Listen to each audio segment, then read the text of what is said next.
വിശുദ്ധ പൗലോസ്ലിഹ ഹെബ്രായർക്ക് എഴുതിയ ലേഖനം 5-ാം അധ്യായം 1 മുതൽ 10 വരെയുള്ള വാക്യങ്ങൾ. ജനങ്ങളിൽ നിന്ന് ജനങ്ങൾക്ക് വേണ്ടി തിരഞ്ഞെടുക്കപ്പെടുന്ന പ്രധാന പുരോഹിതൻ ദൈവിക കാര്യങ്ങൾക്ക് നിയമിക്കപ്പെടുന്നത് പാപപരിഹാരത്തിനായി ബലികളും കാഴ്ചകളും അർപ്പിക്കാനാണ്. അവൻ തന്നെ ബലഹീനനായതുകൊണ്ട് അജ്ഞരോടും വഴിതെറ്റിയവരോടും വേണ്ടത്ര സഹതാപത്തോടെ പെരുമാറാൻ അവന് കഴിയും. ഈ കാരണത്താൽ അവൻ ജനങ്ങളുടെ പാപങ്ങൾക്ക് വേണ്ടി എന്ന പോലെ സ്വന്തം പാപങ്ങൾക്ക് വേണ്ടിയും ബലി സമർപ്പിക്കാൻ കടപ്പെട്ടിരിക്കുന്നു. അഹ്റോനെ പോലെ ദൈവത്താൽ വിളിക്കപ്പെടുകയല്ലാതെ ആരും സ്വയം ഈ ബഹുമതി ഏറ്റെടുക്കുകയല്ല. അതുപോലെ തന്നെ ക്രിസ്തുവും പ്രധാന പുരോഹിതനാകുന്നതിന് തന്നെ മഹത്വപ്പെടുത്തിയില്ല. നീ എൻ്റെ പ്രിയപുത്രനാണ്, ഇന്ന് ഞാൻ നിനക്ക് ജന്മം നൽകി എന്ന് അവനോട് പറഞ്ഞവൻ തന്നെയാണ് അവനെ മഹത്വപ്പെടുത്തിയത്. അവിടുന്ന് വീണ്ടും പറയുന്നു, മെൽക്കിസദേക്കിന്റെ ക്രമപ്രകാരം നീ എന്നേക്കും പുരോഹിതനാണ്. തന്റെ ഐഹിക ജീവിതകാലത്ത് ക്രിസ്തു മരണത്തിൽ നിന്ന് തന്നെ രക്ഷിക്കാൻ കഴിവുള്ളവന് കണ്ണീരോടും വലിയ വിലാപത്തോടും കൂടെ പ്രാർത്ഥനകളും യാചനകളും സമർപ്പിച്ചു. അവന്റെ ദൈവഭയം മൂലം അവന്റെ പ്രാർത്ഥന കേട്ടു. പുരോഹിതനായിരുന്നിട്ടും തന്റെ സഹനത്തിലൂടെ അവൻ അനുസരണം അഭ്യസിച്ചു.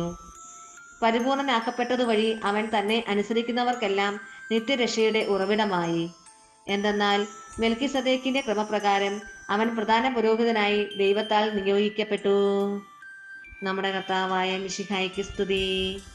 വിശുദ്ധ യോഹന്നാൻ അറിയിച്ച സുവിശേഷം 12-ാം അധ്യായം 20 മുതൽ 26 വരെയുള്ള വാക്യങ്ങൾ. തിരുനാളിൽ ആരാധിക്കാൻ വന്നവരിൽ ഏതാനും ഗ്രീക്കുകാരും ഉണ്ടായിരുന്നു. ഇവർ ഗലീലയിലെ ബെത്സദയിൽ നിന്നുള്ള പീലിപ്പോസിന്റെ അടുക്കൽ ചെന്ന് പറഞ്ഞു, പ്രഭോ, ഞങ്ങൾ യേശുവിനെ കാണാൻ ആഗ്രഹിക്കുന്നു. പീലിപ്പോസ് പോയി അന്ത്രയോസിനോട് പറഞ്ഞു.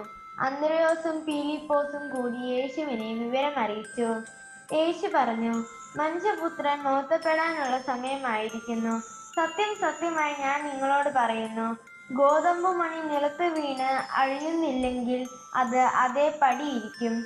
അഴിയുന്നെങ്കിലോ അത് വളരെ ഫലം പുറപ്പെടുവിക്കും. തന്റെ ജീവനെ സ്നേഹിക്കുന്നവൻ അത് നഷ്ടപ്പെടുത്തുന്നു. ഈ ലോകത്തിൽ തന്റെ ജീവനെ ദ്വേഷിക്കുന്നവൻ നിത്യജീവനിലേക്ക് അതിനെ കാത്തു സൂക്ഷിക്കും. എന്നെ ശുശ്രൂഷിക്കാൻ ആഗ്രഹിക്കുന്നവൻ എന്നെ അനുഗമിക്കട്ടെ.